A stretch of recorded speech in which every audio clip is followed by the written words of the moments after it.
We now go back into a session with the Federation of Small Businesses. I'm very pleased to welcome Colin Borland and David Richardson. And I know the FSB have been doing some research around the needs of rural businesses in a number of markets, but particularly a number of those that Ofcom regulates. And I think, as I said in my introduction, Colin and David, you're going to give us some hot off the press data specifically for Highland region. So we look forward to your presentation. Thank you. You're doing a double act. Yes, indeed. Yes. Indeed. Thank Not you. sure if it's Morecambe and Wise or Hinge and Bracken, but Toodle down and toodle dee. one of us usually say yes. Hot off the presses, which is a favourite euphemism for we hope not too under-prepared. First of all, thank you very much for inviting us to talk to you this morning. We're absolutely delighted, and I think this is a really excellent and sensible report. Professor Crerar made the point about how vital broadband and broadband access and that sort of thing are to businesses in particular. But sometimes the debate can get caught up in the debate purely about broadband, and we forget there's an awful lot more to communications like that. We have post, we have mobile broadband, and the other ranges that the report looks at. So I think it's very important that we consider that. Now, there are some bits in the report that aren't of direct relevance to our members. Things about terrestrial digital television and indeed DAB. I won't give you my standard rant about how much I paid to put a DAB radio into my car and then realised that only 40% of the roads in Scotland are covered. And when I'm driving up from Northamptonshire or Carlisle, perfect signal until I get to the border and there's nothing. But it's not a direct business issue.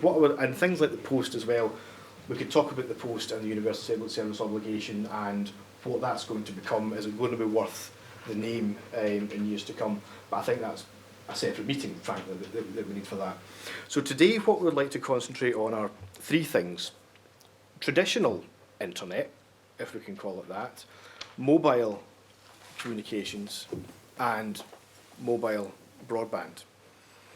I think there's a very interesting point in the report where it says it's not just about where people live, population patterns, but also where people go. That's particularly important for businesses, and especially tourism businesses. I was up for a meeting a couple of months ago in a small village in the Highlands, and I was up the night before, and I'm sitting reading my paper, having a pint in the bar, and I see in the porch there's a square that's been taped off. Now, me being philistinistic, credulous Glaswegian, I'm thinking to myself, it's the romance of the Highlands, perhaps this is something special. And I see sort of people queuing up to go and stand in it. I'm like, this is odd. Maybe it's been blessed or something, or it's some sort of you'll be favoured with fertility or something. I wonder what's going on. So I finished my pint and I said to the guy behind the bar, I said, what's the deal with the taped off square in the porch? And I see there's a queue forming now of the tourists waiting to stand in it. It says, that's about where you get a mobile phone signal. There's the one bit in the hotel, and he had maps it out. Now that, for me coming from Glasgow, didn't register with me. The guys coming from Japan, States, London, Edinburgh, this was odd because we're not used to that. The tourist isn't used to it. You step out of your hotel, you get your phone out, you look at Google Places, right, this is where we're going to be. That's what people are used to and that's what people expect, and not having that as a major barrier to business. So I'm going to talk a little bit about the national Scotland-wide picture and how our members use communication technology and how important it is to the business. I'm then going to hand over to David, who will talk specifically about the Highlands and some, as was said, very specific data and brand new data. You're the first people to hear these findings. Again, how our members use it and what they need, and indeed what their priorities are.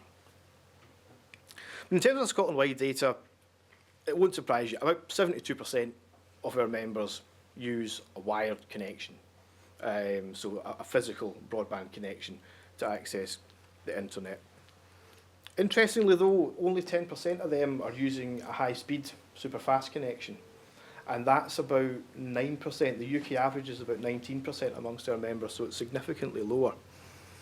Again, in terms of using mobile internet, you're talking about 31-ish% across Scotland. Good news is over half of them are fairly satisfied with the service they get. They're happy enough with the download speed. They're happy enough with the value for money. indeed, most 40% of them would pay more for a faster service. They think they're getting good value for money. But that'll be interesting to see how that compares with what David's found in the Highlands, where I think people look at what they're paying per month, look at the service they're getting and thinking this is a con, so they are very reluctant to pay more when the service they've got is already patchy at best. In terms of business importance, almost everybody, 93% of those who responded, believe that a reliable connection is vital for their business. And yes, sorry. And it's only something like about, it's less than a third who would not pay another penny for a more reliable or more secure connection. So that is encouraging. Another finding for those of you who are interested in markets and competition specifically is that 37% really don't have any firm view about competition between providers. That's not particularly surprising to us because we know that all they really want to do is turn the thing on and it works, and they're not going to pay through the nose for it. In terms of the traditional mobile phone, I'm interested in this figure. It said 70% of our members consider mobiles to be quite or very important to their business. I don't know what the other 30% are doing. You know, I don't know if we've signed up a lot of Trappist monks or something in the last couple of months, because that was, I'm not sure. I would have expected that figure to be higher. But something like 53% encounter a lack of mobile phone signal quite often or very often. Only about 40%, and this is Scotland-wide, don't encounter any regular problems. And that, again, surprised me when you consider the length of time that this technology has been around for. And again, for the competition and market people in the room, there's a clear majority, I mean like 80%, it was the biggest majority in this survey, believe that mobiles should pick up the strongest signal regardless of the network. Finally, a little bit about mobile internet. Something like a quarter now see mobile broadband services as either critical or very important to their business. So from a standing start, how many years ago? Now a quarter. What that tells you is that people maybe are looking to see the opportunities that new technology is going to bring. But see, as soon as it comes in, very quickly it becomes absolutely essential. And again, in terms of coverage, 53%, so over half, find that they often or quite often have a lack of mobile signal. And again, it's the same, 40% find that it's no bother for them at all. Again, it'll be interesting to see how that compares to what David's found amongst his members specifically in the Highlands. So on that note, I'll pass over to David to talk specifically about what the members here are saying. Well, thanks very much, Colin. I sent out a questionnaire by email to our members last week. I cover the Highland Council area in the Northern and Western Isles. Sadly, the analysis was blown up. I had to go to a family funeral yesterday, so I didn't get as much time as I'd like to analyse it, but I will give you the results that we have. We had 117 responses. Of those, 20% Northern and Western Isles, 26% West Highlands, which I lumped in as North West Sutherland, Wester Ross, Scanlachauch and Lochaber. We had 24% from Caithness, South East Sutherland, Easter Ross, 9% from urban Inverness and Nairn, and 21% from Susbay and rural Inverness and Nairn. And by sector, business type, 45% were tourism and hospitality, which is really what you'd expect in the Highlands.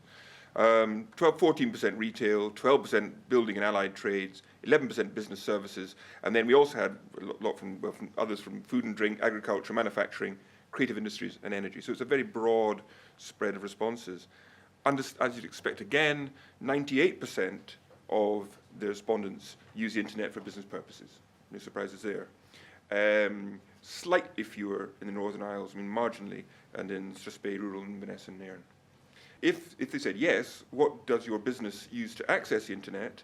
Well, there 66% were broadband via wired connection, 47% Wi-Fi, 11% mobile, and that was particularly popular in Caithness, South East Sutherland, Easter Ross, and Inverness and Nairn urban. And Some are still using USB dongles, but that they are exclusively, according to the survey, in the West Highlands and Northern Isles. The next question was, what do you use the internet for?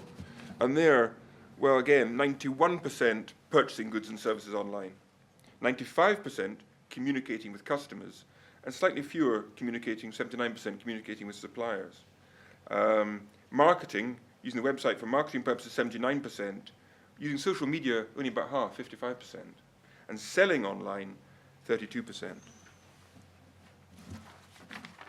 We then asked how satisfied or dissatisfied are you with your internet provision that your business has? Because it's a snapshot of things now, not as it will be with Lauren's talk earlier. But of those, 37% were positive, responses were positive. That compares to 52% for Scotland as a whole. So it's far less positivity, if that's the right word to use, in the Highlands. And 49% of responses were negative. 29% fairly dissatisfied, 20% very dissatisfied. And dissatisfaction was spread pretty much evenly across the area. Least dissatisfied were the Northern Isles and Western Isles, and most dissatisfied was Strathspey, Inverness, and rural Nairn. Which of the following, if any, are you dissatisfied with? Why dissatisfied? Speed, top, 84%, and reliability, 48%. But speed is tops. And again, that varies across the piece, with 100% in Inverness and Nairn urban, we're unsatisfied with it or unhappy with it, whereas where the happiest, if you like, with speed was 71% in the Northern and Western Isles.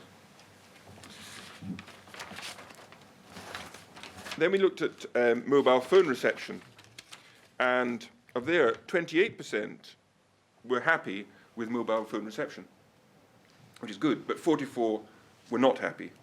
22% thought it was poor, and 22% very poor. And the happiest of those, the fewest that thought it was very poor, were in urban Inverness and Nairn, again, as you'd expect. How often do you or your staff experience a lack of signal when using the mobile phone for business purposes? 74% said quite often or very often, 37% each. So it is clearly an issue, and that is reflected in the fact that what impact does this have on your business? And 50% said it was highly or very significant, and 35% quite significant. So it clearly has a major impact on business. How important is mobile broadband coverage for your business? 74% said critical or very important. Sorry, beg your pardon. Critical, critically important, very important, or quite important. How satisfied or dissatisfied are you with mobile internet in your area? Well, there, 56% are dissatisfied, and only 2% are very satisfied. And are you, the final question, which I think was important, because all that Lauren talked about was great stuff that's going to happen in the future. And we've been trying to send a positive message. I write a monthly article for local papers in the Highlands, and this month's article is on what's happening with the internet. And yet, 67% of our members, when asked, are you optimistic or pessimistic that broadband and mobile services will improve in your area in the next 3 years, 66%, two-thirds, are pessimistic. So the message either isn't getting through, or it's not. And because that covers internet, it covers mobile and mobile phones, so it covers the whole gamut. I think right across the whole gamut. But there's a concern there, and there's a message to be got across. So that was the result of the survey. The final thing we're going to say now is, one of the things we've been thinking about is how much does it actually cost to put up one of these masts? And how much is that actually worth to the community, particularly to the local business community? What's the setup cost and what's the running cost?